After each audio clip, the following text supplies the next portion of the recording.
Mieux assis. Merci à tous. Merci de votre invitation qui me donne l'occasion de rencontrer une fois de plus le monde médical qui, je dois dire, me sollicite assez souvent. Et c'est peut-être pas un hasard en réalité. Ça va, du coup, cette sollicitation, elle indique, elle est peut-être un symptôme d'un certain nombre de sujets qu'on va développer là en cette fin de matinée. Alors effectivement, j'ai la lourde tâche, non pas de faire la synthèse de ce qui s'est dit, j'en serais bien incapable, mais d'être un peu le catalyseur comme ça de débat possible qu'on pourrait avoir. Si je comprends bien ce qui a été dit à la fois dans cette deuxième partie de matinée, dans cette première partie de matinée, dont j'ai pas tout entendu, à vrai dire, car je suis arrivé, j'ai pris mon train très tôt déjà de Paris pour venir discuter avec vous.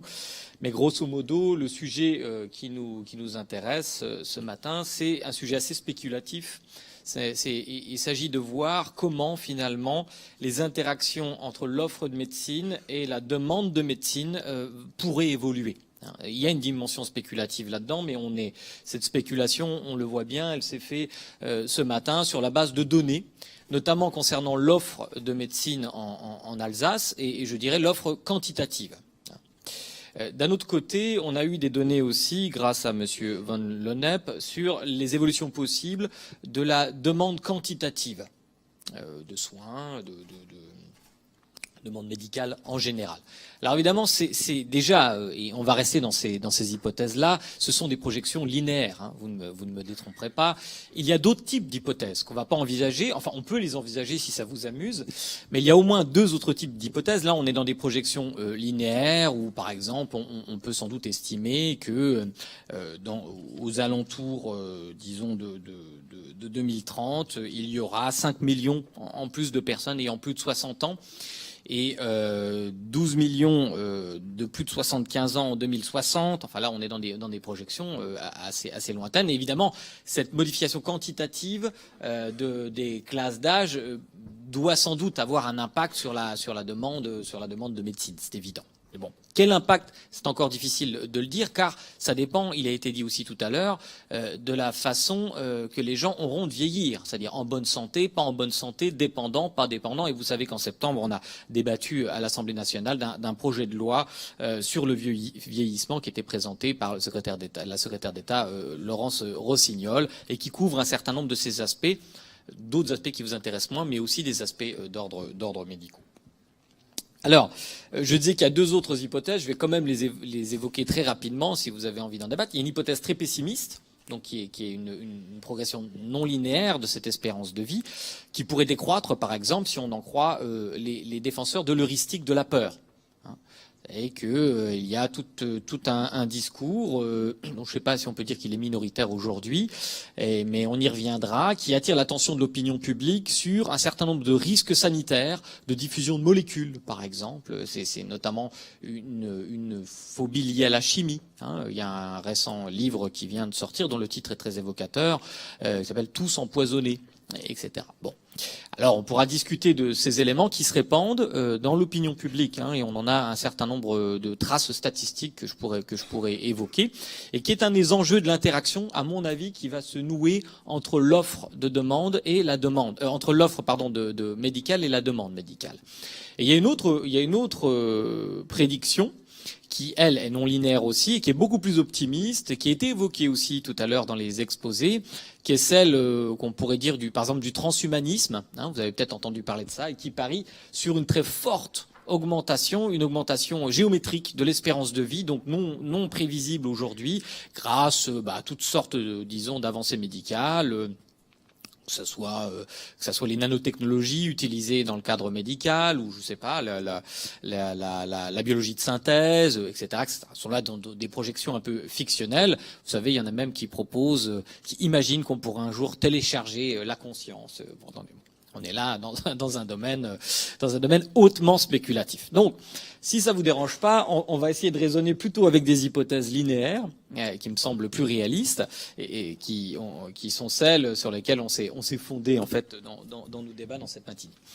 Alors, cette interaction entre, disons, la demande et l'offre, ce qui va m'intéresser ce qui me paraît le plus sujet à débat, c'est les modifications non pas quantitatives de cette demande médicale, mais les modifications qualitatives de cette demande médicale.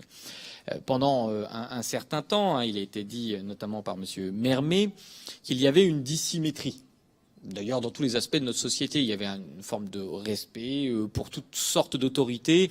Et je ne vous apprendrai rien en vous disant que la notion d'autorité, que la confiance sont des choses qui sont relativement en crise dans le monde contemporain.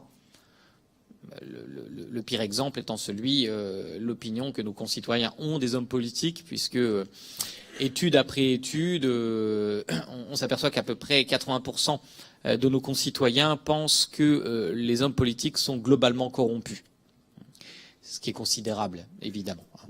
Bon, ceci dit, qu'il y ait une méfiance pour le pouvoir politique en démocratie, c'est un grand classique. Je vous renvoie par exemple aux travaux de Roson-Vallon sur la contre-démocratie. Mais ceci dit, on atteint là des taux de méfiance qui sont véritablement historiques et qui créent pas une atmosphère démocratique tout à fait sereine.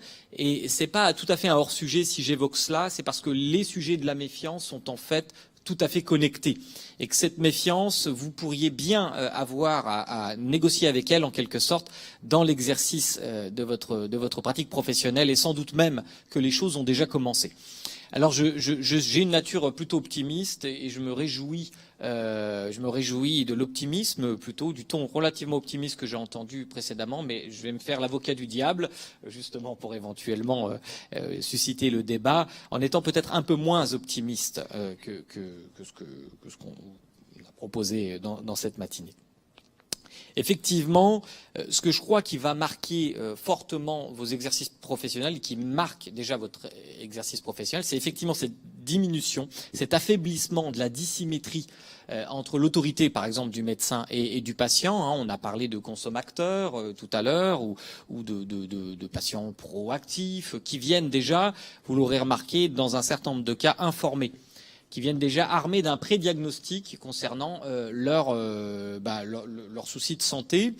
Et cela donc ouvre une négociation, en réalité, mais vous n'êtes pas les seuls à être confrontés à cette négociation. C'est une négociation qui est devenue permanente aujourd'hui autour de la question de la prise de risque. La prise de risque est devenue en quelque sorte le grand mistigris de l'époque contemporaine, c'est-à-dire qu'on cherche à faire peser sur autrui cette prise de risque en réclamant évidemment que, et si c'est possible, que cette prise de risque soit égale à zéro. Par le passé, en raison de cette dissymétrie du rapport entre l'autorité médicale et le patient, cette prise de risque était relativement invisible. On faisait confiance à son médecin. Donc, ce n'est pas que le médecin assumait la prise de risque, il connaissait cette prise de risque, mais la confiance qu'on faisait à l'ordre médical faisait qu'on ne cherchait pas des sources d'informations alternatives pour contester cette autorité.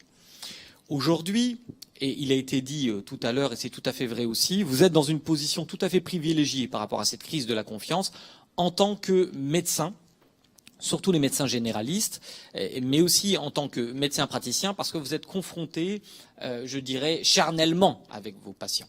Donc en fait, les gens qui vous consultent ne s'en remettent pas à une idée abstraite de l'expertise scientifique ou de l'expertise médicale, qui, lorsque cette idée est abstraite, donne lieu à, au contraire, des attitudes de défiance et de méfiance de plus en plus importantes. Donc, encore une fois, je vous rappelle que le domaine médical n'est pas le seul visé. Le domaine alimentaire est fortement visé. D'ailleurs, c'est un mal, cette diffusion d'un certain nombre d'items de méfiance est un mal qui peut frapper aussi, je vous le dis, le monde médical. Vous n'êtes pas tout à fait à l'abri de la diffusion d'un certain nombre de ces items, même si, reconnaissons-le, ceteris paribus, vous êtes beaucoup plus protégé que la moyenne de nos concitoyens. Alors, quelques éléments. Je ne suis pas venu là pour expliquer les raisons de cet état de méfiance. Certains savent que j'ai écrit beaucoup sur la question, notamment dans mon livre « La démocratie des crédules ». Mais quand même, quelques éléments pour vous faire toucher du doigt le caractère tangible de cette méfiance, notamment dans le domaine sanitaire. Et c'est un certain nombre d'indices qu'on a vu apparaître notamment au début des années 2000, fin des années 90 et au début des années 2000, ce qui correspond à une forme de dérégulation du marché de l'information avec l'apparition d'Internet principalement. Donc une possibilité pour tout un chacun, et c'est évidemment positif, d'aller chercher des informations. Seulement, comme vous le savez, la structuration de l'offre d'information, elle est favorable au vraisemblable, mais pas toujours au vrai. Et donc, par exemple, nous avons pu observer, pour des sujets qui doivent, je suppose, vous impliquer beaucoup, une augmentation de la méfiance concernant les vaccins. 9% de nos concitoyens au début des années 2000 se méfiaient des vaccins. En 2010, près de 40% se méfient des vaccins. Une augmentation de la crainte, d'un point de vue médical, sanitaire, des ondes. 49% pensaient qu'il était cancérigène de vivre près d'une antenne relais en 2005. En 2010, 69% de nos concitoyens le croyaient. Près d'un de nos concitoyens sur deux déclare être persuadé qu'il est aussi dangereux de respirer l'air des villes que de fumer. Ce qui est une aberration, évidemment. Etc., etc. On voit aussi apparaître dans le public, dans le grand public, et peut-être que vous êtes là aussi déjà confronté à ce type de phénomène, des phénomènes de symptômes opportunistes, c'est-à-dire des gens qui souffrent d'un mal qui peut-être relever d'ailleurs de la psychiatrie, je ne me prononce pas là-dessus, mais pour lesquels ils vont trouver un récit, notamment sur ce marché de l'information dérégulé, pour leur dire en fait de quoi ils souffrent. Par exemple, électrosensibilité. Ou par exemple, un nombre effarant de nos concitoyens sont persuadés d'être allergiques ou intolérants au gluten, alors que ça existe bien entendu, mais c'est quelque chose de relativement minoritaire.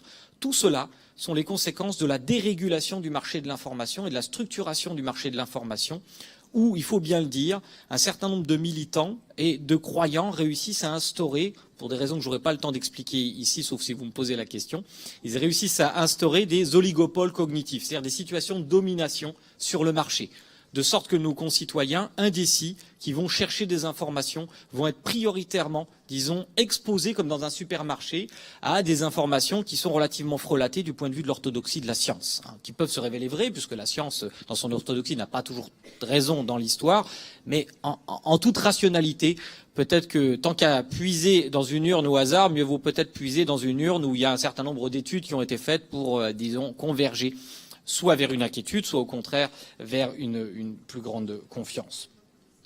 Alors, il faut savoir aussi que, et tout cela évidemment, je parle de ça parce que ça risque d'impacter l'interaction que vous allez avoir avec vos concitoyens, et d'autant plus, puisque un des thèmes de la journée, c'est celui du vieillissement de la population, dont j'ai dit qu'il était linéairement prévisible, d'autant plus que les populations les plus riscophobes sont précisément les personnes les plus âgées. Par exemple, l'imagerie médicale, cérébrale aussi, mais l'imagerie médicale en général, est un outil de négociation du risque. Et il n'est sans doute pas étonnant de voir un recours de plus en plus massif à l'imagerie médicale. Parce que l'imagerie médicale est une façon de se défausser d'un diagnostic qui va ressembler à un pari. Et c'est pas à vous que je vais l'apprendre, cela a un coût collectif très important. Et en plus, comme j'ai appris tout à l'heure qu'il y allait avoir un problème démographique d'offres d'individus capables de traiter l'information venant de cette imagerie médicale qui est certes plus rapide et efficace, mais d'un autre côté plus nombreuse aussi, les images sont plus nombreuses, et encore la multiplication des images, là aussi c'est une forme de réduction de l'incertitude. Plutôt que de prendre une image, on va en prendre beaucoup pour vérifier à l'infini. Et dans un certain nombre de cas, ça a un sens, évidemment, sanitaire. Mais statistiquement, cela nous conduit évidemment à des situations périlleuses d'un point de vue économique. Ce qui est inaudible pour l'opinion publique. Ce qui est inaudible pour l'opinion publique, puisque nous avons, quand nous ne sommes pas des professionnels de la santé, et là on en revient à des questions d'économie de la santé, l'opinion publique, la logique ordinaire est très mal équipée pour accepter qu'en matière de santé publique, on puisse faire valoir des coûts et des bénéfices. C'est-à-dire qu'on puisse accepter de faire prendre, pour une partie de la population, un risque pour les bienfaits que ce risque accorde à une majorité de la population. C'est tout à fait inacceptable de dire ça dans l'espace public, et de sorte que vous trouvez très peu d'hommes politiques, d'ailleurs aucun presque, pour accepter, pour dire aujourd'hui que oui, d'abord le risque zéro n'existe pas, ça tout le monde est d'accord, mais à la fois tout le monde est d'accord, mais tout le monde veut faire payer à l'autre l'émergence du risque. Regardez ce qui se passe dans l'actualité aujourd'hui avec Xynthia, par exemple, et la possibilité pour un maire, apparemment, d'aller 3 ans en prison suite à cette affaire. C'est une expression de ce jeu de mistigris autour de la prise du risque contemporain. Alors, il faut savoir, et je m'arrêterai là peut-être maintenant pour ressusciter le débat, j'ai peut-être été un peu provocateur, c'est ma nature, donc une mauvaise nature comme vous voyez. Il faut savoir aussi que, compte tenu de la dérégulation du marché de l'information, certains risques représentent une plus-value d'information plus grande que d'autres. Ça, il n'y a pas eu besoin d'Internet pour le vérifier, mais c'est encore plus fort évidemment avec Internet. Qu'est-ce que je veux dire par là? Je veux dire que des morts, par exemple, par inondation, c'est plus fructueux d'un point de vue du marché de l'information que des morts par maladie cardiovasculaire.